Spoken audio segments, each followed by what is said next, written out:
Alright guys, good evening. Ngayong gabi, babiyahin na naman tayo. So gagamitin nating unit naman ngayon ay GLC 200 Mercedes-Benz. Ano to siya guys? SUV type. Yan.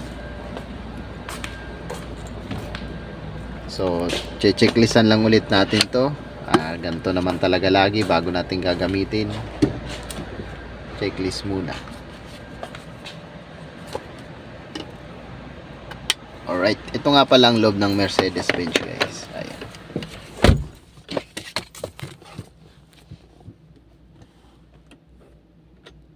Push button na rin siya at keyless na siya.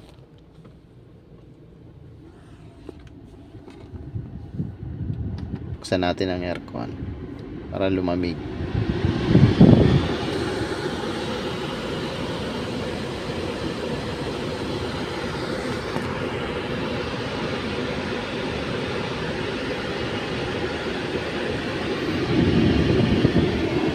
Ito nga pala ang kanyang radio guys.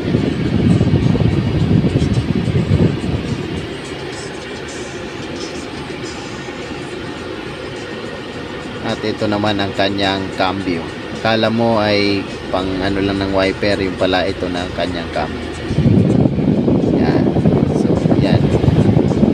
Pag pindutin niya yan, babalik siya sa park. Letter P. Ang cambio niya guys, up and down lang. Down, drive, tapos gitna, neutral, at sagad sa unahan, reverse, tas yan, neutral ulit. Tas kahit galing ka ng reverse, pindutin mo lang yung button niya guys, automatic na siya magpa-park.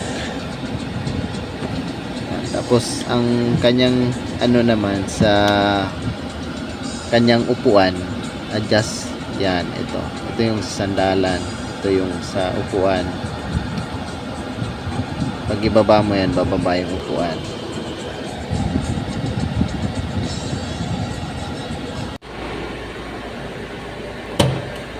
At ito naman ang kanyang trunk. Yan, sa likod.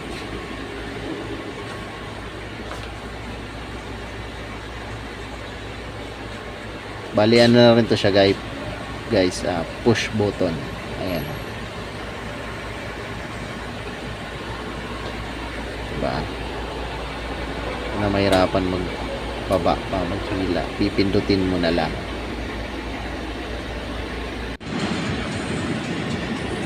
At sa kanyang passenger drive side, ito naman, driver side. Ayan. Ganon din, kagaya lang din sa driving side. Ang kanyang adjustment sa kanyang upuan ay nasa kanyang pinto. So tara na guys, angat na tayo ng landing. Kuha muna tayo ng amenities bago tayo babiyahe papunta ng airport. So papunta nga pala ako ngayon ng Terminal 1. Susundo ulit tayo. Susunduin ko naman ngayon ay galing naman ng Japan.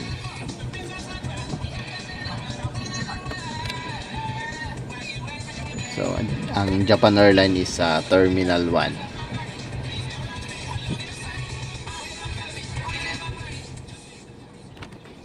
Sa lahat nga pala ng buhabiyahe ngayong gabing ito, ingat-ingat tayo. Alam nyo na pag gabi, pray muna tayo bago pabiyahe. So yun lang, para mayroon tayong gabay sa itaas. Parada ko lang muna dito guys. Ito nga pala yung landing namin. Ayan. Kukuha lang ako ng amenities, tubig at saka trip ticket.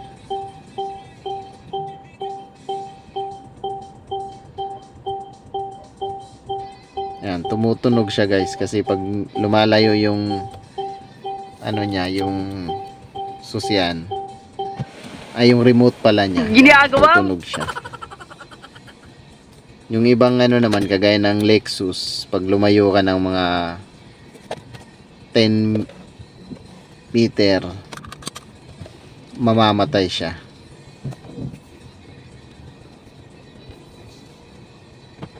Alright, tara na guys.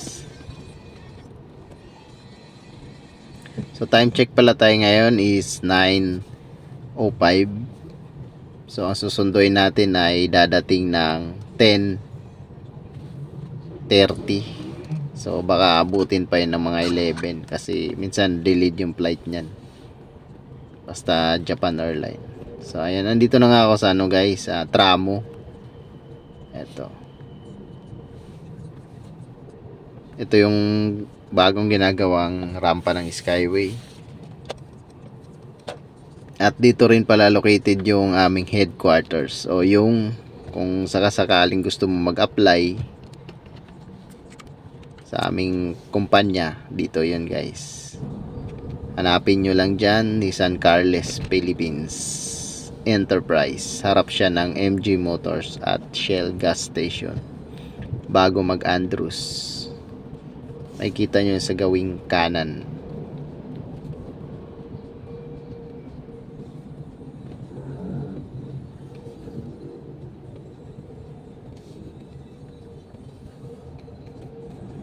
Maganda ngayong gabing to kasi hindi siya masyadong traffic. Hindi ko na na-videoan sa EDSA kanina kasi tumawag kasi yung commander ko eh.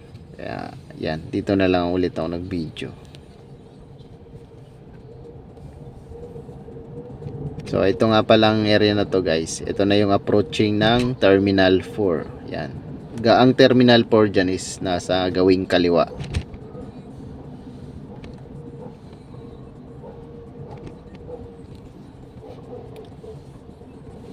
Bali ngayon pala hindi ako didiretso muna ng Terminal 1 kasi maaga pa naman. So doon muna ako tatambay sa aming parkingan sa Nayon. Kung alam nyo yan, Club Filipino. Yan. Sikat na sikat yan nung araw. Ngayon ano na lang siya ngayon, naging parkingan na lang talaga siya.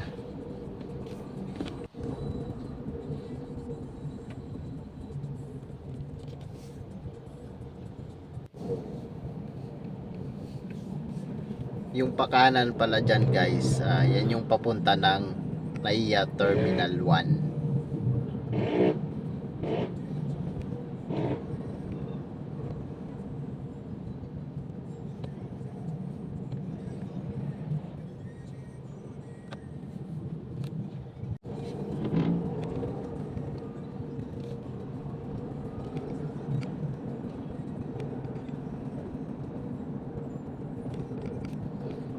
So ayan, malapit na nga ako sa Nayon.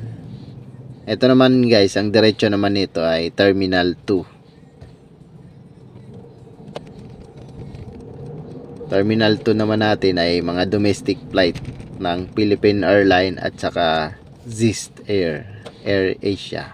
Yan. So ang Terminal 1 ay puro international. Terminal 3 naman ay domestic and international flights. Cebu Airline yan. Terminal 3 Singapore, Qatar. Yan. Maraming airline ang nagaano sa Terminal 3. Unlike sa Terminal 1, iilan lang. Kaya pag nagsundo ka sa Terminal 1, mabilis lang lalabas ang iyong pasahero. So andito na nga ako guys. Ito yung Nayon. Yan.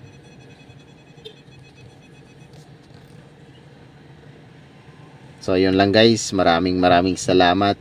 Ingat po tayong palagi sa lahat ng mabubabiyahe ngayong gabing ito. Ride safe everyone.